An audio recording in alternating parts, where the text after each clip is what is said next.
বন্ধুরা তোমরা সবাই কেমন আছো? আশা করি খুব ভালো আছো, আর আমরাও খুব ভালো আছি।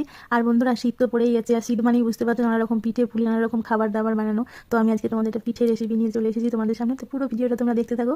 এই দেখো আজকে আমি পিঠে বানাবো। এই সব হচ্ছে উপকরণ। এখানে হচ্ছে চালের গুঁড়ি আছে, ময়দা আছে, এই যে সুজি আছে, 1 কাপ চিনি আছে। আর এটা হচ্ছে ঘরে দুধ মেরেছি আমরা, দুধ মারা করেছি, সন্দেশ বানিয়েছি, দুধ কিনে ঘরে জাল দিয়ে বানানো আছে। নুন, চিনি, আর এখানে হচ্ছে এলাচ থেতো করা, এটা হচ্ছে সাদা তেল।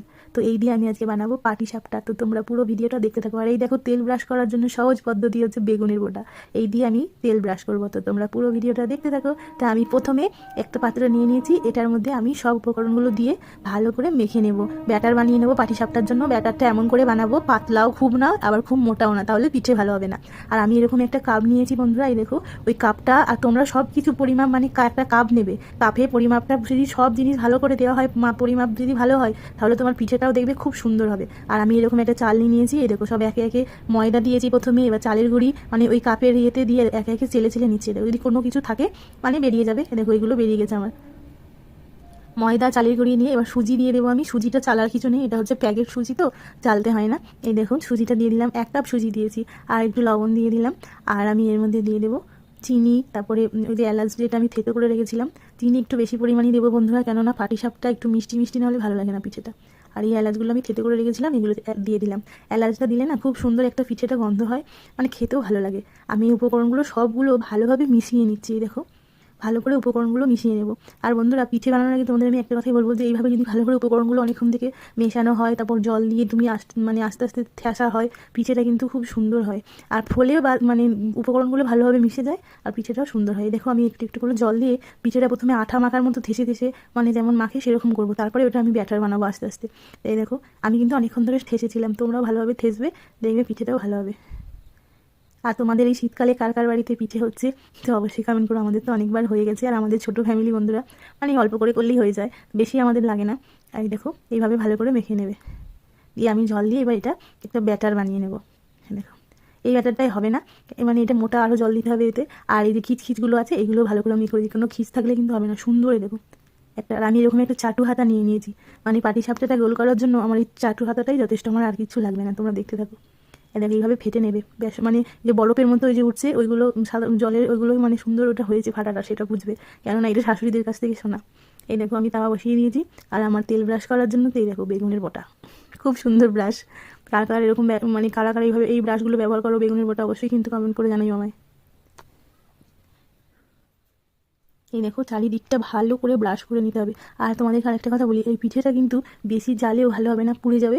আর অল্প আঁচেতেও কিন্তু সে উঠবে না পিঠে। তাই কিন্তু এটা এই পিঠেটার জালটা সুন্দর করে করতে হবে, মিডিয়াম। আবার যখন বুঝবে যে একটু জালটা এবার প্রয়োজন, তখন আঁচ বাড়াতে হবে, আবার কমাতে হবে। এই দেখো আমি চাটু দিয়ে এটা এরকম গোল করে নিচ্ছি, আমার আর কিছু লাগবে না। আর আমরা দুধ নিয়ে যে ঘরে দুধ ক্ষীর বানিয়েছিলাম, ওই ক্ষীর দিয়েই পিঠে করছি, কেননা বন্ধুরা আমাদের বাড়িতে কেউ নারকেল পছন্দ করে না, আমরা নারকেলটা বেশি খাই না, তার জন্য আমাদের ক্ষীর বানিয়েছিলাম দুধ মেরে। তো এটাই আমরা দিয়ে পিঠে বানাবো। এ দেখো কি সুন্দর ফুলে গেছে চারিদিকটা, দেখেছো? তো আমি এবার উল্টে নেবো, দেখো পাটিসাপটার আকারে করে নেবো, এইভাবে ভাঁজ করে করে নেবো। দেখো কি সুন্দর আমার পিঠেটা উঠে গেছে। আর নিচে কিন্তু তাওয়াটা একটুও লাগেনি। সুন্দর করে তাওয়াটা গরম করতে হবে, আর সুন্দর জালটা ঠিকঠাক দিতে হবে। হয়ে গেল একটা, একটা পিঠে হয়ে গেল, ওইটা আমি একটু সাইডে তুলে রাখলাম। আবার এর মধ্যেই আমি আরেকটা তেল ব্রাশ করে আরেকটা বানিয়ে নেবো, পুরো ওরকম পাটিসাপটা আকারে আরেকটা বানিয়ে নেবো। তো তোমরা বন্ধুরা কারা আমার মতো এরকম পদ্ধতিতে করো, কিন্তু অবশ্যই কমেন্ট করে জানিও। আর আমারটা কেমন হচ্ছে সেটাও বলো, যে এটা ভালো হয়েছে না খারাপ হলেও সেটাও বলো, যে এটা ভালো হয়নি। তোমরা কিন্তু কমেন্ট করো। এই দেখো আরেকটা এরকম বানিয়ে নেবো। প্রথমে একটা একটু বড় হয়ে গেছে, আর এটা একটু ছোটো, জায়গাটা তো এবার ওটা আছে বলে কম হয়েছে, এটা একটু ছোটোই বানালাম। আমি কিন্তু চাটু হাতা দিয়ে গোল করে নিই, আমার আর কিছু লাগে না। এই সন্দেশটা দিয়ে সুন্দর করে এবার আবার সেই পাটিসাপটা শেপে বানিয়ে নেব। শীতকাল বন্ধুরা নানা রকম পিঠে সবার বাড়িতে বাড়িতেই হয়, প্রত্যেকটা মানুষই পিঠে খায়। আর কত রকমের শীতের সবজি মাছ, খাওয়া দাওয়া দারুণ হয় শীতকালে ঘরে বসে বসে। এই দেখো এটাও কি সুন্দর উঠে গেছে, দেখেছো চারিদিকটা? পিঠেগুলো খুব সুন্দর উঠে যায় এইভাবে। আর সবসময় পরিমাপটা ঠিক করবে, ওই চালের গুঁড়ি, ময়দা, সুজি ঠিক হলেই ব্যাস পিঠেটা কিন্তু সুন্দর হয় তখন। এই দেখো আমার এই পিঠে দুটো হয়ে গেল। এটা একটু জালটা কম হয়েছে বন্ধুরা, ওখানটা লেগে গেছে তাওয়াটা, আঁচটা কম হয়েছে। তো আমি এই দুটো পিঠে বন্ধুরা এবার একটু পাশে পাশে বেগুনের আমার বোটা যেটা আছে ওইটা দিয়ে তেলটা থুপে থুপে দেবো। এতে কিন্তু ভাজতে বেশি তেল লাগে না, এরকম করে থুপে থুপে বেগুনের বোটা দিয়ে এরকম করে দেবো, দিয়ে এটা ভেজে নেবো দুটো ভালো করে, পিঠে দুটো ভালো করে ভেজে নেবো। উল্টে পাল্টে একটু, এমনি আগে তো হয়েই আছে, আর একটু ভেজে নেব।